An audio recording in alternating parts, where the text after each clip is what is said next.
Assalamu alaikum wa rahmatullahi wa barakatuh, and peace be with you, brothers and sisters of humanity. I hope all's well. I haven't been posting videos. I've been lazy. I had so much going on and still do actually. But I promise after Ramadan, I'll be posting more videos. Today, I came across this video, not today, but actually a couple of days ago. I was just too busy to to make a video about it. I just decided to say something. This is the new Prime Minister of New Zealand, and he was asked to define what woman is, and he literally just go ahead and see it. I'll let you see it.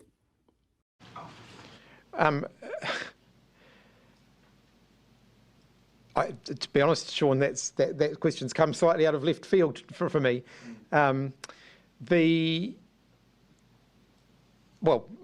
Biology, sex, gender, people define themselves, people define their own genders. Keir Starmer has said that he believes 99.9% of women do not have penises.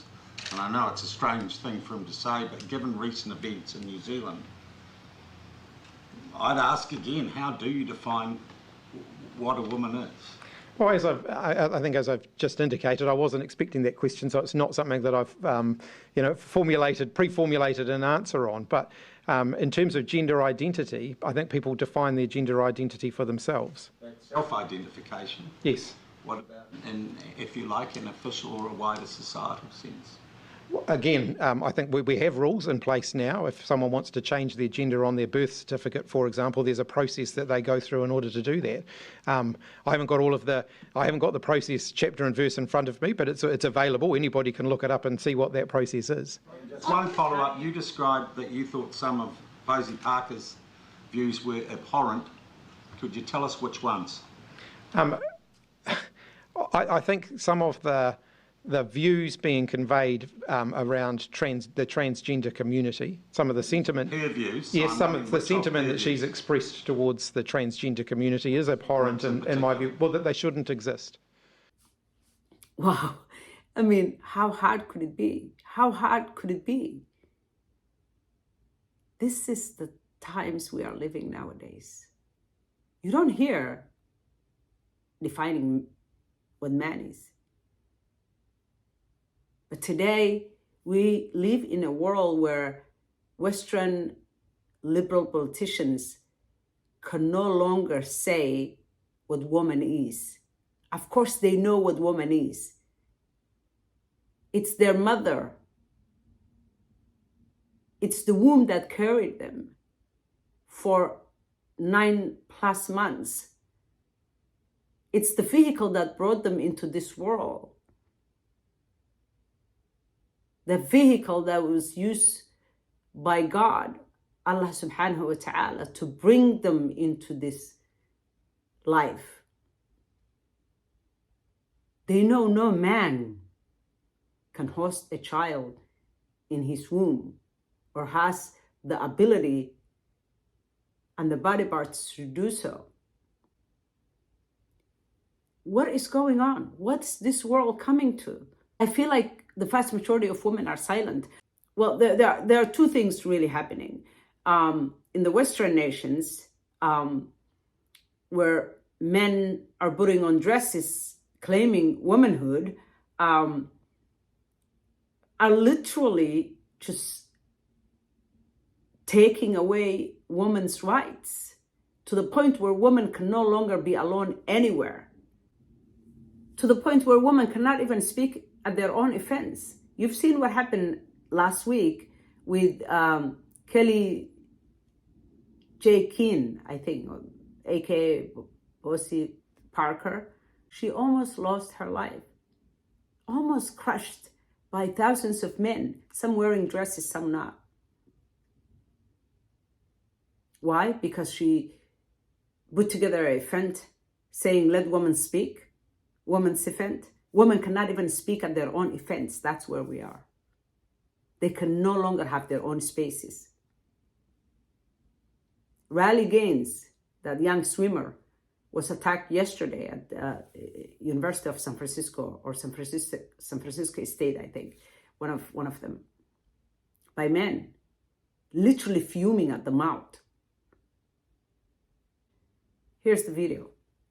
I know I mentioned I got nominated for NCAA Woman of the Year. And so they had a big convention where you go, they honor you, they name their Woman of the Year. And so I went to this convention. It was in January. It was in San Antonio. And so I go to the convention, obviously not in support because the award was immediately meaningless.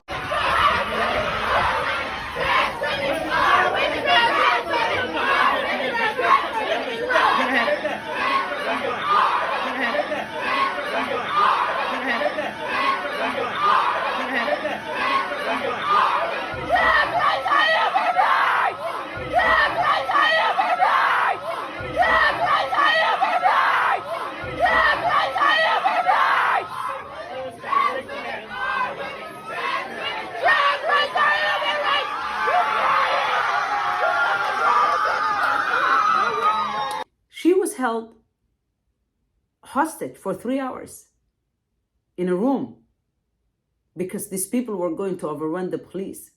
This is where we are in the West, in the Western nations, where women actually thrived a little bit and did well for themselves and got good educations and went to schools and, just did well for themselves. But at the same time, I know there are some radical feminism that actually brought this forward, and there are still some of them who are fighting for this. I don't know if they thought this was going to happen, but this is the next natural progression when we use terms like toxic masculinity. If any man who's got tiniest bit of confidence, or who might act like a man, because men behave differently from women for the most part, and women behave differently from men to a certain extent. We have a lot that unites us, but then there are a lot that divides us. And that's the beauty of men and women. We were made to complement one another. I never felt comfortable with that term. There were two terms I never really felt comfortable. One was defund the police. I never liked that. And now we're seeing what's happening in California, especially San Francisco. There's a serious shortage of police.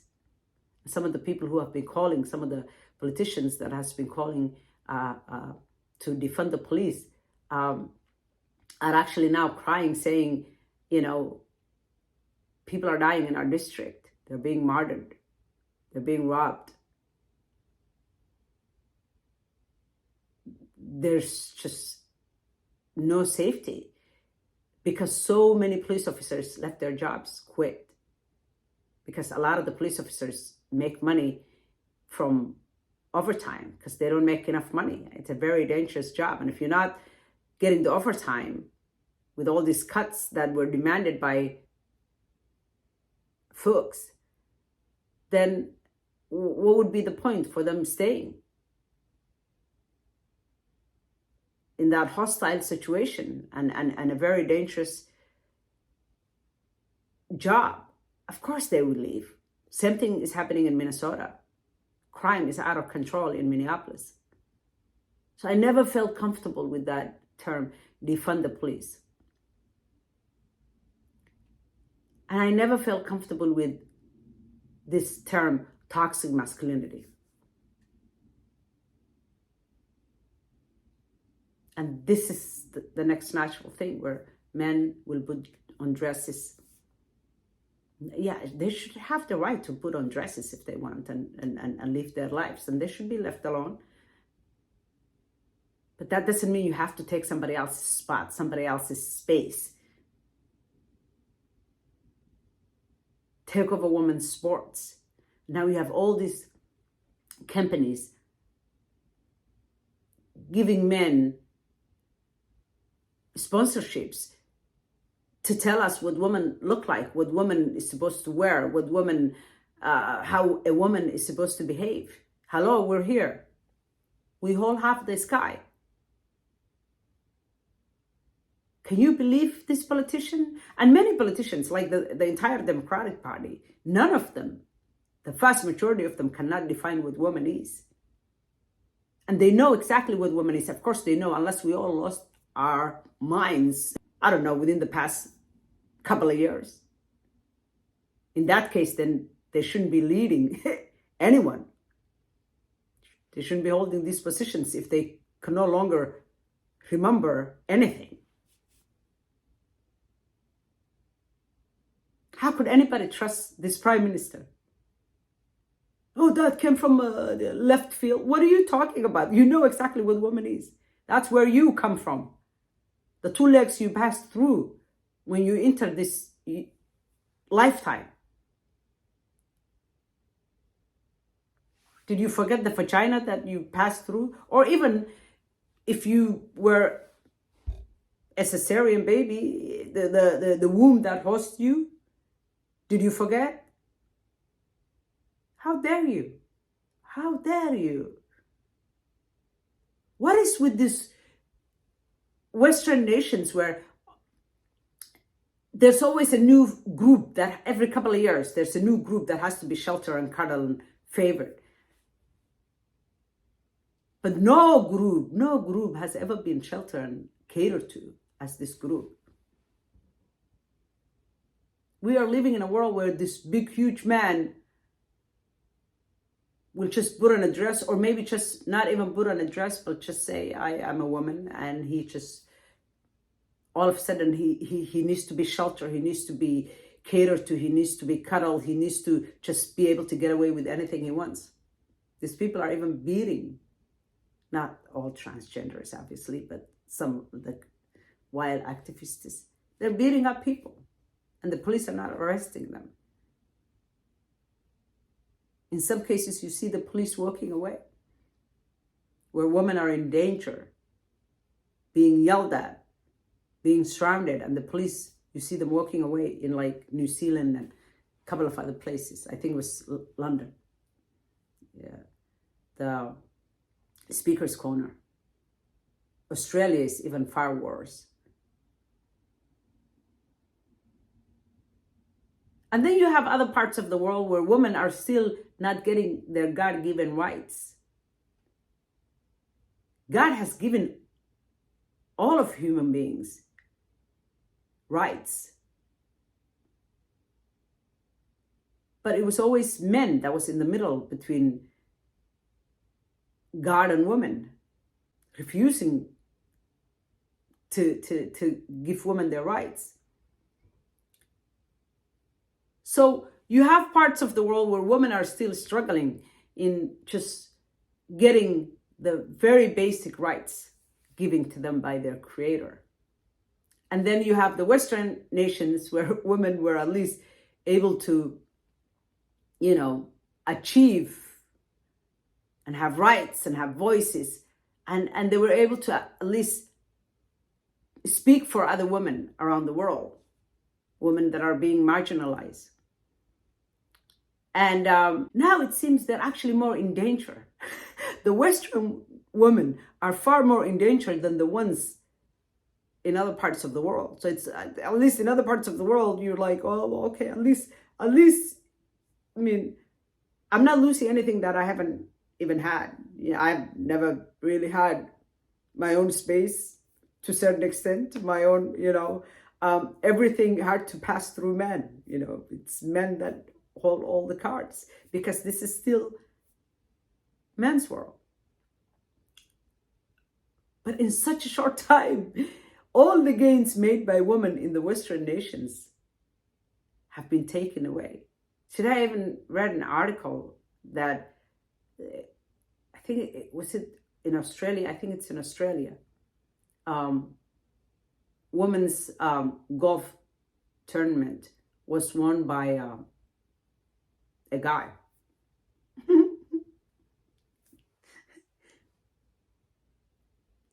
I just wonder how, where are we heading?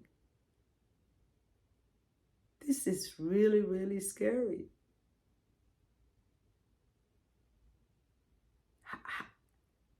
This politician, the audacity of this New Zealand Prime Minister. There's nothing more unattractive than a politician who is just so cowardly and so dishonorable and disrespectful, just treating everyone as people are just dumb, thinking that no one is going to hold them accountable, hoping that people will just forget. I don't think people are going to forget this. This is disgusting. Just disgusting. God help us. God help us. Women are in trouble everywhere in the world. Yeah, it's a man's world. And men will just always stand up for their own brethren, you know? But hopefully there will be enough men in the world who will speak and stand for women. I know it's happening in this country. But there are plenty of men who hate women, especially any woman who asks for any of her rights, immediately labeling women feminists. And because they hate feminism and feminists so much, they rather support the men that are coming to crush women. Very sad. Thank you so much for watching.